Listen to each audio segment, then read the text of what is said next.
Je vous propose donc de vous poser la même question et vous contribuer à ce premier thème sur le fonctionnement de cours d'eau et l'impact des aménagements limineurs. Vous avez été destinataire par les services de ce programme, dont la question est simple.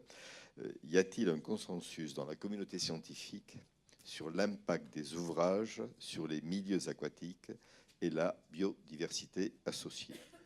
Donc, mots-clés, consensus, communauté scientifique, impact sur les ouvrages et milieux aquatiques et biodiversité. Monsieur Lévesque. Alors, une ou deux choses avant de commencer. Je voudrais d'abord dire que quand on parle de fonctionnement d'un système aquatique, on fait référence à trois ensembles. Il y a d'une part le débit de la rivière, c'est quand même le moteur du fonctionnement. Quand il n'y a pas d'eau, ça ne fonctionne pas. Quand il y en a trop, ça fonctionne de manière différente. Et ce débit de la rivière va conditionner aussi la présence ou non d'habitat. On voit bien qu'une rivière qui est en crue occupe un certain espace, son lit majeur, alors que quand elle est en étiage, évidemment, elle n'occupe pas la même surface. Et donc, on a des habitats qui sont fonction aussi du débit de la rivière. Et troisième point, sur lequel je reparlerai sûrement, mais il est évident que le troisième élément fondamental du fonctionnement, c'est la qualité de l'eau. La qualité de l'eau, ça veut dire que si l'on récupère des habitats ou du débit, et si l'on n'a pas la qualité de l'eau, ça ne fonctionnera pas. C'est très clair. À l'heure actuelle, on a beaucoup d'informations sur le fait que la disparition d'un certain nombre d'espèces est liée à la qualité de l'eau et à la pollution. Un exemple simple, à Paris, il y a 50 ans, il y avait 3 espèces de poissons en aval de Paris. On a fait des efforts considérables en matière de qualité de l'eau. Il y en a maintenant 30, sans modifier la morphologie. Donc, on a des exemples précis sur le fait que la qualité de l'eau a un rôle important. Deuxième point sur lequel je voudrais simplement attirer l'attention, mais on est ici dans l'étude d'une approche naturaliste du cours d'eau, voire technique. Il est tout aussi évident, me semble-t-il, que les sciences sociales ont leur mot à dire dans ce contexte au niveau de la gouvernance. Parce que pour un certain nombre de citoyens, et nous ne sommes pas dans le contexte ni des États-Unis ni de l'Asie, pour un certain nombre de citoyens, les cours d'eau aménagés font partie de leur environnement. Les cours d'eau aménagés, c'est un cours d'eau qui est porteur d'une histoire et donc d'une identité. Les gens se réfèrent à leur identité au travers de leur environnement, de leur paysage. Et ça, c'est extrêmement important. Et ça explique aussi qu'il y ait des conflits à l'heure actuelle entre des approches strictement naturalistes et l'absence, en tout cas, de référence à des aspects socioculturels qui sont extrêmement importants. Je rappelle que le Val-de-Loire a été classé patrimoine de l'UNESCO. Le Val-de-Loire, c'est pas la Loire, c'est-à-dire le Val-de-Loire avec ses aménagements, ses bâtis, etc., ses constructions. Donc c'est une question qu'on n'abordera peut-être pas aujourd'hui, mais qui est, à mon avis, fondamentale si on est amené à voir cette question de manière au niveau de la gouvernance. Parce que la question du patrimoine est aussi une question importante. Il y a une protection du patrimoine. Ça existe, les lois de protection du patrimoine. Et elle vient, d'une certaine manière, en opposition à certaines visions naturalistes du monde. Donc, alors maintenant, pour aborder la question que vous avez posée, je dirais de manière un peu provocatrice qu'elle est très orientée. Elle est très orientée au sens où l'impact, ça a forcément une connotation négative. Voilà. Donc, on vit sur l'idée que l'homme a un impact, c'est-à-dire l'homme détruit la diversité biologique. Et ça, c'est un point que je voudrais qu'on éclaircisse un peu.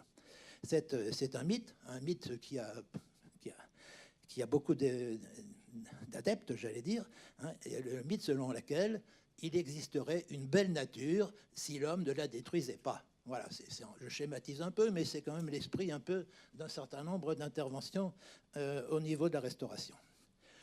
Or, quand on regarde un peu toute l'histoire de l'environnement européen, et les géographes ont beaucoup travaillé là-dessus, on s'aperçoit que c'est une co-construction entre des processus spontanés et des activités humaines. Regardez, sortez, allez voir les paysages français, ce sont des paysages co-construits. La plupart de nos milieux, que ce soit les alpages, les zones humides ou les forêts, sont des milieux qui ont été gérés, aménagés dans un but d'usage. Et les cours d'eau n'y manquent pas. Les cours d'eau ont structuré complètement le développement de nos sociétés. Les sociétés se sont rapprochées des cours d'eau d'abord pour l'agriculture. On a fait des petits barrages, pas pour élever du poisson au départ, mais pour irriguer, relisez les livres d'histoire. Et ensuite, on a utilisé l'énergie des cours d'eau. La navigation a joué un rôle extrêmement important dans le développement économique de nos cours d'eau. Tout ça, ça a suscité des aménagements. C'est l'histoire, c'est le poids de l'histoire, et c'est ça qui constitue notre patrimoine aussi. Donc, on ne peut pas rayer d'un coup toute cette histoire de nos milieux. Alors, je vous rappelle quand même que cette histoire, selon laquelle les milieux naturels ou dits naturels sont des milieux, je dirais, la plupart anthropisés. C'est Patrick Blandin, que vous connaissez peut-être, qui a parlé de la protection de la nature au pilotage de la biodiversité, un petit ouvrage que vous lirez avec beaucoup d'intérêt. Rappelle également que nos politiques actuelles ne s'appuient pas sur une réalité. On essaie de faire passer l'idée qu'il existerait une belle nature, mais qu'on n'arrive pas à définir, alors que nous sommes dans un système aménagé. Alors, je vais vous prendre un exemple concret, parce que j'aime bien les exemples concrets, c'est le lac du Der. Le lac du Der, qui est un barrage réservoir de la Marne. Le lac du Der, un barrage construit il y a 30 ans. Donc, c'est pas bien, c'est pas bien. Mais ce barrage, il est destiné à protéger Paris des crues. Alors là, c'est peut-être mieux. Hein. On protège Paris des crues. On a construit en zone inondable, mais ça, c'est pas grave, on va protéger contre les crues. Alors, ce lac du Der, c'est un lac artificiel qui a été créé sur un milieu bocager. C'est un milieu bocager, donc on a détruit un milieu bocager. Mais par contre, on a attiré les oiseaux d'eau. C'est un point de passage des oiseaux migrateurs. C'est un spot international en matière d'ornithologie. Ben, ce spot, effectivement, il a été consacré Ramsar, site Ramsar, le Graal. C'est vraiment le Graal en matière de protection de la nature. C'est un site artificialisé qui est devenu un spot et un point important en matière de conservation, puisque c'est un site Ramsar. Incidemment, on a quand même détruit des bocages. Mais ça, on n'en parle pas. Et évidemment, on ne parle pas non plus de réduire le lac de Der, de détruire le barrage. Bon, alors, moi, ce que je voulais dire, et de manière très, très forte, c'est que quand on parle des aménagements détruisent la biodiversité, et quand on dit on va enlever les aménagements et on va restaurer la biodiversité, c'est tout simplement faux. C'est faux.